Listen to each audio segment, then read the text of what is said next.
পুলিশের গাড়ির ধাক্কায় মৃত্যু হলো এক বাইক আরোহীর। ঘটনাটি ঘটেছে হুগলির জিরাট এলাকায়। শনিবার সকালে এসটিকেকে রোডের পিছন থেকে পুলিশের গাড়ি ধাক্কা মারে এক বাইক আরোহীকে। তৎক্ষণাৎ দুর্ঘটনাস্থলে রক্তপাত হয়ে মৃত্যু হয় বাইক আরোহীর। মৃত ওই বাইক আরোহীর নাম অনিমেষ দাস। ঘটনার ফলে উত্তেজিত জনতা পথ অবরোধ করে বিক্ষোভ দেখাতে থাকেন। আমি গাড়ি নিয়ে আসছিলাম, দেখি হঠাৎ করে একটা থানার গাড়ি এখানে টাকা তুলছিল বা যা করছিল, আর একটা গাড়ি পিছন থেকে খুব জোরে আসছে। হঠাৎ করে দেখি ধাম করে একটা আওয়াজ, সামনে এসে দেখি দাদা এখানে পড়ে আছে। একটা থানার গাড়িটা ঘুরিয়ে ওদিক দিয়ে এলো, একটা গাড়িতে আমরা ট্রেনে তুলে দিলাম। পরে এই দাদারা দাঁড়িয়ে ছিল লরিওয়ালারা, এরা বললো যে ওই সামনের থানার গাড়িটার সঙ্গে অ্যাক্সিডেন্টটা হয়েছে। দাদারা এখানে ছিল, সামনে হয়েছে, আমরা তুলে দিলাম। সেটা নাম জানো? না না না, আমি তো রাস্তা দিয়ে আসছিলাম। স্থানীয় সূত্রে খবর, শনিবার সকালে প্রতিদিনের মতন কাজে বেরিয়েছিলেন অনিমেষ। একটি বহুজাতিক সংস্থার হয়ে ডেলিভারির কাজ করতেন বছর 27-এর অনিমেষ দাস।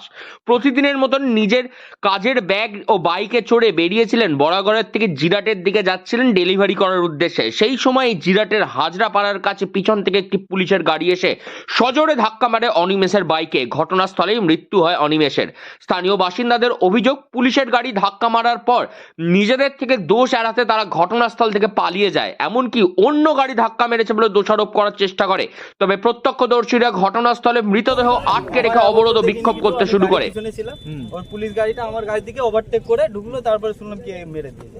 মানে পুলিশ গাড়িটা ওভারটেক করে কোনো গাড়ি ধরার চেষ্টা করছিল? হ্যাঁ, হয়তো কোনো গাড়ি ধরে, কিন্তু আমার গাড়ি থেকে ওভারটেক করে স্পিডে ওভারটেক করলো। হ্যাঁ, আমি ছিলাম, আমার ওভারটেক করে পকেটে ঢুকলো। ঢুকার পরে এইদিকে আমি দাঁড়িয়ে পড়লাম। ওখানে কি হলো, আমার সামনে গাড়ি ছিল, ও দাঁড়ালো, আমিও দাঁড়িয়ে পড়লাম। তারপরে শুনলাম কি অ্যাক্সিডেন্ট হয়েছে। কি নাম তোমার? আমার আনিস কুমার, গাড়ি চালক। হ্যাঁ, এই গাড়ি। আজকে যে ছেলেটা চলে গেল, ওই ছেলেটার ফ্যামিলির কি হলো? আর যদি কোনো পাবলিক করতো এই জিনিসটা, তাহলে পাবলিকের কাছ থেকে 5 লাখ টাকা 10 লাখ টাকা দাবি করা হতো, প্লাস তার জেল হতো। এখন পুলিশ করেছে, পুলিশের কি হবে? একটাই ছেলেও না, ওনার একটাই ছেলে। আপনারা কি কাজ করেন? আমরা কাজ করি, আমরা প্রতিদিন এখান দিয়ে যাতায়াত করি।